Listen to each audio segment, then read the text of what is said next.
सारी बात समाचार पत्रों में दिखाया जा रहा है, मीडिया में दिखाया जा रहा है। उसमें अपने व्यक्तिगत रूप में हमको कहने का कुछ नहीं है।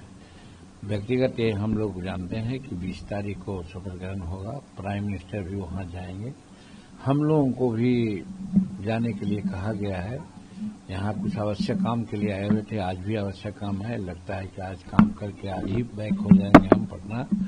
तो हम सिर्फ इतना ही जानते हैं कितने मंत्री बन रहे हैं, उसका नाम तो आ ही रहा है कि 35-36 मंत्री बनेंगे। उसमें 15-16 जब भाजपा के होंगे, 14-15 होंगे इनका जदयू के, और 3 होंगे लोजपा के, और एक होंगे हिंदुस्तानी अवाम मोर्चा सेकुलर के और आलोचना के। इतनी बातें लगभग समाचार पत्रों में या मीडिया में देखी जा रही है।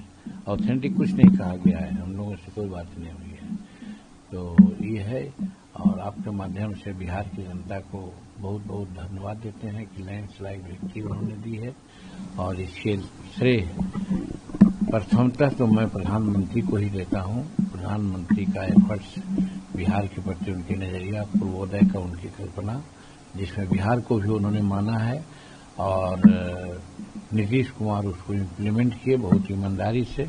उन पर किसी प्रकार का दाग नहीं लगा, न परिवारवाद का न करप्शन का, और इफिशिएंटली उन्होंने काम किया। और महिलाओं के लिए, विद्यार्थियों के लिए, आशा के लिए, और दिव्यांगजनों के लिए, वृद्धों के लिए जो काम हुआ, इसका बहुत बड़ा असर पड़ा है। इतना असर पड़ा है कि महिलाएं तो इतना ज्यादा उग्र होकर के वोट की हैं कि अपने मर्द को भी उन्होंने नहीं समझा, अपने हस्बैंड को भी नहीं समझा। हस्बैंड कहीं जा रहे हैं तो जाएं, लेकिन महिला नीतीश कुमार यानी एनडीए को वोट लोग दिया है।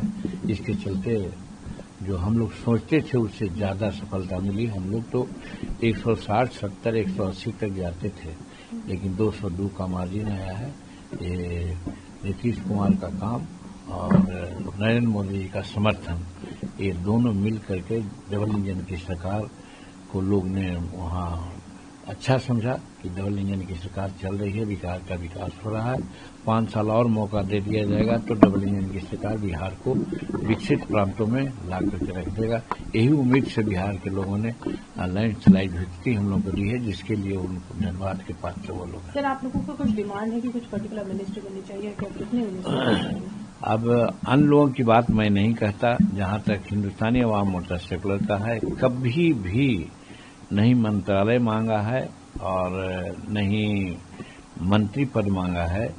जो मिला है उसी में संतोष किया है और काम करता है। सर, रोहिणी आचार्य की बात करें तो रोहिणी आचार्य कल अपने घर से निकली। उन्होंने कहा कि उनके भाई ने और उनके साथ जो संजय यादव और 1-2 लोग हैं, उन्होंने बदतमीजी करी, चप्पल भी उठाई। उसके बाद तमाम तीनों बहनें निकलकर घर से दिल्ली आ गई हैं। किस तरीके से इस प्रकरण को सर देख रहे हैं लालू परिवार को? देखिए, राजनीतिक अलग है, लेकिन मानवीय दृष्टिकोण से रोहिणी आचार्य और उनके और सब बहन जो बाहर निकली हैं, इसको मैं बहुत बड़ा दुखद मानता हूं। हमारा परिवार जो संयुक्त परिवार है, सब चलता है, और खास करके बहनों को विशेष करके तरजीह दी जाती है। लेकिन तेजस्वी प्रसाद किस जरूरियत में इस तरह का काम किए हैं, ये जांच का विषय है। और हम लोग तो पहले भी कहते थे, वो अनाप शनाप बात बोलते थे, तो हम लोगों को यही लगता था, हम लोग भाषण में देते थे कि जो एक नॉर्मल आदमी होता है वो इस प्रकार की बात नहीं बोलता है जिस प्रकार की बात तेजस्वी बोल रहे हैं। इसलिए तेजस्वी की बातों में आप लोग नहीं जाइए। नीतीश कुमार और नरेंद्र मोदी जी काम कर रहे हैं, उस पर आप लोग जाइए। और लोग उसी पर विश्वास किया। तो मेरा कहने का मतलब है कि तेजस्वी प्रसाद, सही बात है कि सबसे पहले अपने भाई को, बड़े भाई को घर से निकलवाया, और फिर अब बहन लोगों को निकलवाया। उस बहन को इसने किडनी तक दे दिया, और उस बहन को कहता है गंदा किडनी दे दिया, पैसा ले लिया। ये शर्मनाक बात है। इस चीज को तो हम समझते हैं कि बिहार की जनता बर्दाश्त नहीं करेगी। और हम तो व्यक्तिगत रूप में कहते हैं कि हम इस प्रकरण से बहुत दुखी हैं और बहुत संवेदना हम व्यक्त करते हैं रोहिणी आचार्य के प्रति। सर, आपने कल कहा था कि हम कोई पद नहीं मांग रहे हैं, लेकिन धर्मेंद्र प्रधान से आपने मुलाकात की, कोई कसक जो रह गई है आपके मन में, आपने बोला था, तो वहां जाके पूरा हुआ वो कसक? देखिए, कसक तो रही है, इसकी चर्चा हमने किया है। हम कोई एग्जॉर्बिटेंट बात नहीं करते थे, जैसा कुछ लोग बोलते थे। आज 10 वर्ष की पार्टी हमारी हो गई है। 2015 में गठन हुआ है और 2025 आज हो रहा है। अभी तक की स्थिति यही हुई है कि हम मान्यता प्राप्त पार्टी नहीं हो सके हैं, हम रजिस्टर्ड पार्टी हैं। इसमें कहीं कहीं हमको अपमानित होना पड़ता है। जैसे इलेक्शन कमीशन यहाँ से जाती है, वो पॉलिटिकल पार्टी को बुलाती है, तो पॉलिटिकल पार्टी में हम गिनती नहीं आते हैं, हम तो क्षेत्रीय पार्टी आ जाते हैं, तो वहाँ पर दुख होता है। फिर अब चुनाव हुआ, वोटर लिस्ट का बंटवारा हुआ, वोटर लिस्ट जो रजिस्टर्ड पार्टी होते हैं, मान्यता प्राप्त होते हैं, उनको मुफ्त दी जाती है, हमको नहीं मिला। तो हमको ऐसा लगा कि साहब हमको उतना सीट चाहिए, और उसका हम बहुत वैलिड ग्राउंड दिया था कि 2020 में आपने 7 सीट हमको दी थी, हम 4 सीट जीते थे, माने 60% से एवं मेरा स्कोरिंग रेट था। अगर आप 15 सीट देते हैं तो 4 दुनिया 8 सीट हम जीतेंगे, और 8 सीट सफिशिएंट है मान्यता प्राप्त होने के लिए। इसलिए हमने उनसे गुजारिश की थी, प्रार्थना की थी एनडीए के लोगों से, लेकिन उन लोगों ने नहीं सुना, कसक किसी बात की थी, और आज भी है। और आज बिहार की जनता के प्रति हम आभार व्यक्त करते हैं कि वोट परसेंटेज का जहां तक सवाल होता है, 99% भाजपा को है और 98% के आसपास में मेरा है, माने भाजपा के बाद मेरा ही स्कोरिंग रेट है। तो जनता जो हमको चाह रही है, जनता, लेकिन सीट देने में लोग कंजूसी किए, और हम अनुशासित दल के रूप में बहुत प्रोटेस्ट नहीं किया, इसी का कसक है।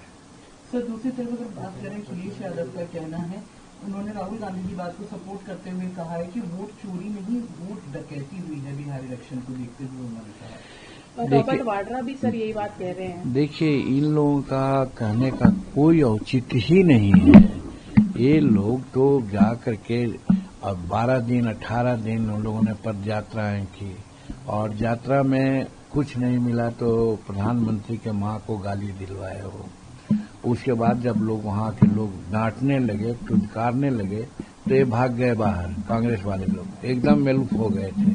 फिर किसी तरह से तेजस्वी जाके मिला करके लाया, बुलाया, तो फिर इन लोग बलंडर किया कि पूर्वी भारत, उत्तर प्रदेश और समस्त बिहार के लिए जो छठ पर्व है बहुत इम्पोर्टेंट है, बहुत पवित्र पर्व माना जाता है, महापर्व माना जाता है। इसको उन लोगों ने ड्रामा कह दिया। तो इतना बेतुकी बात, इतना नासमझपूर्ण बात ये कर सकते हैं, राहुल जी ही कर सकते हैं। और जहां तक एसआईआर का सवाल है, एसआईआर सिर्फ बिहार के लिए सोच रहे थे, सिर्फ बिहार के लिए तो नहीं हो रहा, अब समस्त भारत में हो रहा है। और बात भी सही है, जिस संविधान का वो देते हैं सब लोगों को दुहाई कि संविधान खतरे में है, तो संविधान को खतरा में तो वोट डालना है। संविधान में कहा है कि जो भारत का जन्मा व्यक्ति है वही भारत का नागरिक हो सकता है। तो एसआईआर में तो वही तो किया जा रहा है, जो भारत में जन्मा व्यक्ति नहीं है और वोटर लिस्ट में नाम है, उसी को तो हटाया जा रहा है। तो कहने का मतलब वोटर लिस्ट का शुद्धिकरण हो रहा है, जो कॉन्स्टिट्यूशन कहता है उसके अनुसार ही एसआईआर के आधार पर काम हो रहा है।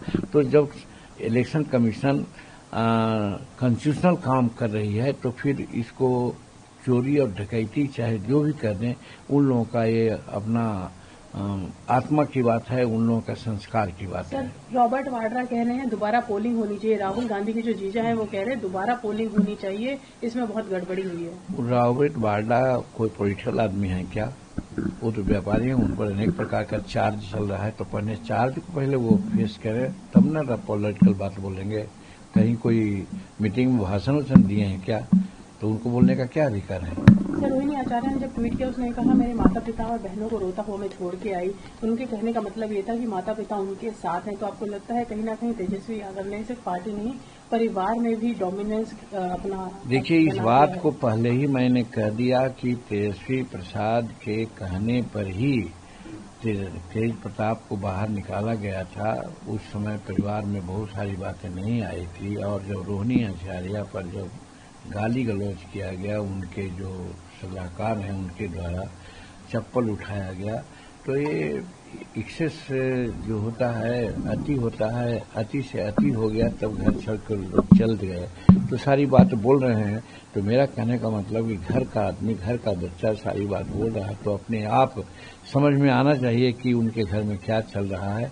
उनके घर में पहले ही से एक डोमिनेशन चल रहा था, और वो डोमिनेशन किसी दूसरे के बहकावा में कर करके लालू परिवार को लोग छत बिछत करने का साजिश किया है, उसमें लोग सफल हो रहे हैं।